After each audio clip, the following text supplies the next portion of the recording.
Je suis Lydia Caradine, and welcome back to my channel, Melanated Hyphenated Convalescent, where I talk about being a Black woman in the film industry with 3 chronic illnesses / disabilities, and how those things intertwine, interconnect, interplay, and also how lately I have been focusing more on my health and my recent move to Paris.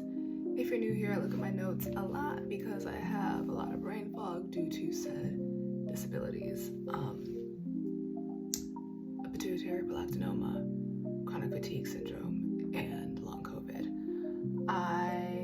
Speaking of my career, this past week I've turned down an audition that could have been something very good, a writing fellowship because I just couldn't, and something else that I can't remember. I think it has something to do with PR. I don't know.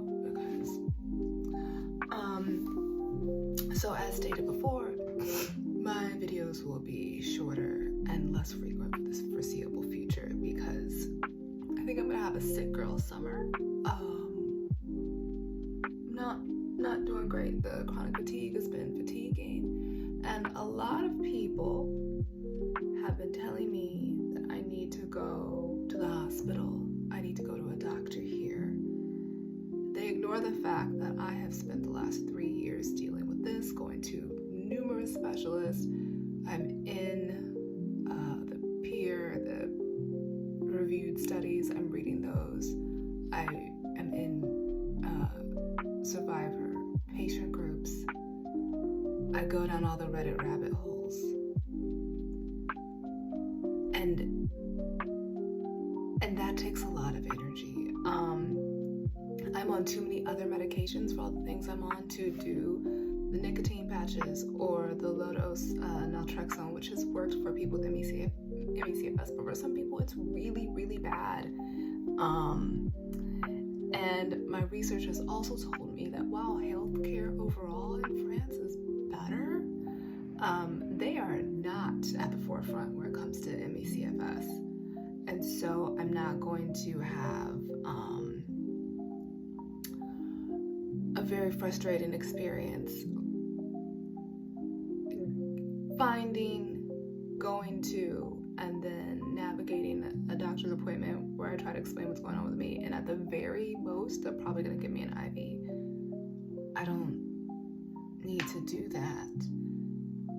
So because it's a lot of people, for my well-meaning friends, please stop. Please just stop. I know you're trying to help, but it's not helping, and it just makes me have more guilt, disabled person guilt, about not being proactive enough when I'm always thinking about my health because it's overwhelming and consuming, and it takes a lot of energy. I know, because the overwhelming consensus, what I've read, what I've seen, people I've talked to, is that for MECFS specifically, I need rest. I can't rest because my nervous system is dysregulated. That's a whole other thing. My Maslow's hierarchy of needs is not. It's all out of whack, okay? So I appreciate you, everyone, tout le monde. But also,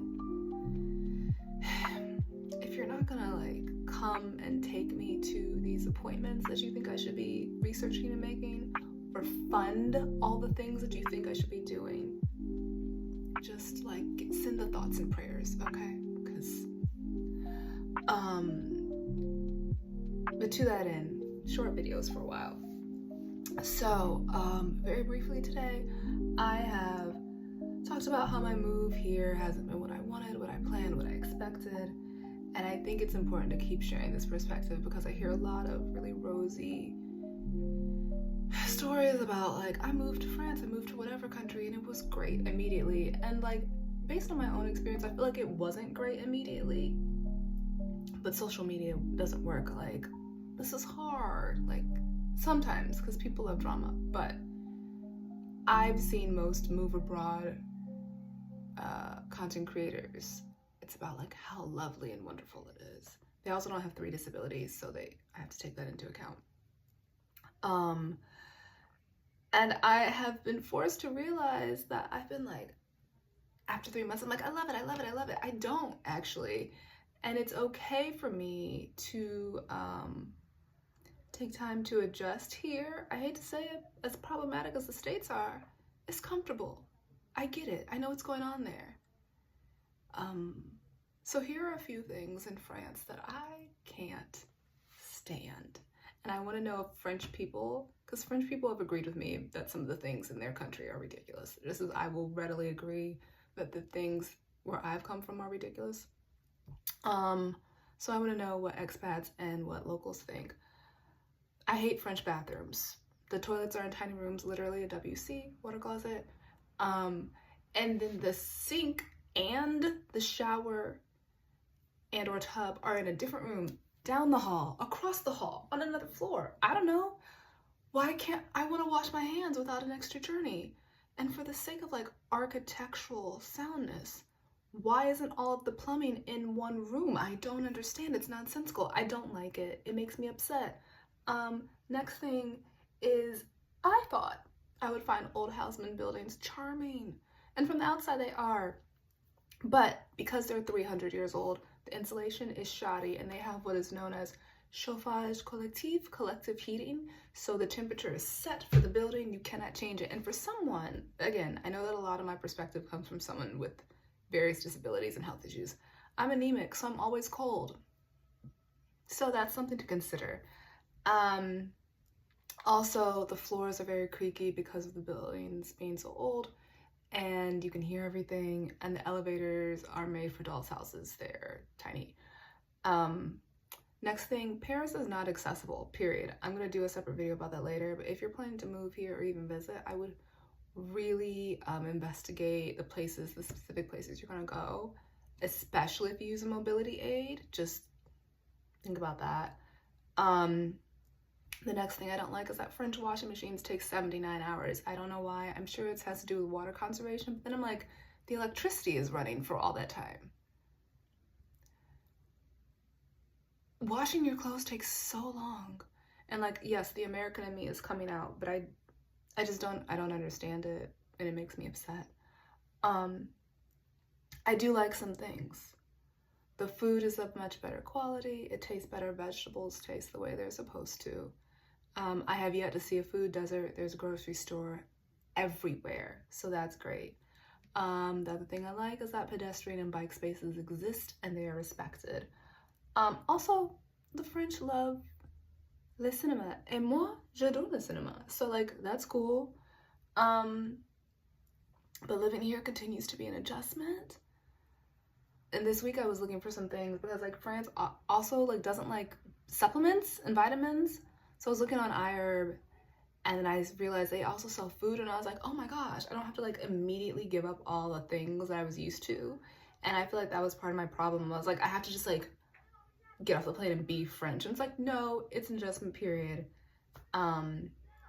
Because I've talked to other expats and people who have been here for years are like, no, it takes some time. So I'm accepting that I have to be comfortable being annoyed, which is a very French thing, I guess, to be annoyed slightly at all times. And wait to find quelque chose to love here. Because like, to be clear, I love France, but we're just a little estranged right now. And it would be, you know, it would be cool to love the place and like the place that you uprooted your life to move to. We'll get there. So that's all for this week. In summation, friends, I love you, but please stop giving me advice because it just makes me feel bad.